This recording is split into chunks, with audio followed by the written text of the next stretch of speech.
And here are a few images where I only liquefied the hair. I did that to add a little height and fullness.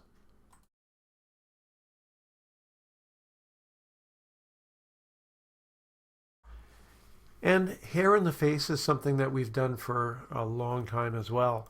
Sometimes it works, sometimes it doesn't. Sometimes you just have to try it and see what happens. If sales is one of your main motivations, definitely do this because it's a pretty look and it will sell.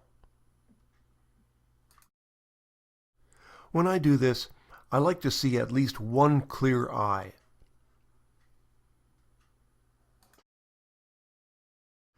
One thing I don't like is hair covering or in the mouth. So if the hair is perfect otherwise and you don't want to mess with it, you can remove that distracting part in Photoshop. When the wind is blowing behind the person and it's blowing the hair in the face, you'll have to shoot a lot to avoid getting hair in the mouth and other problems that it can cause. Or have them hold the hair. Otherwise, you have to retouch it with Photoshop.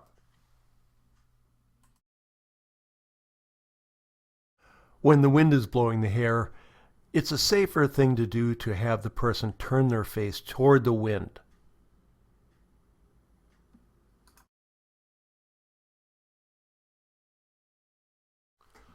Long hair just gives us so many options.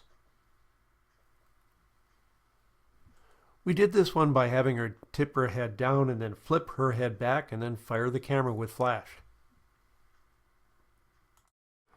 We did something similar here, except we had her flip her head sideways. We did this with a portable leaf blower. I had her lean into that wind. So I used a fan here, of course, and just had her bring her hand up to hold her hair gently against her face. One final note about hair.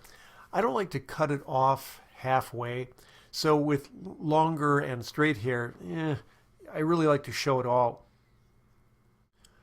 So if the subject does have long hair, especially if it's straight, that limits my ability to come in close.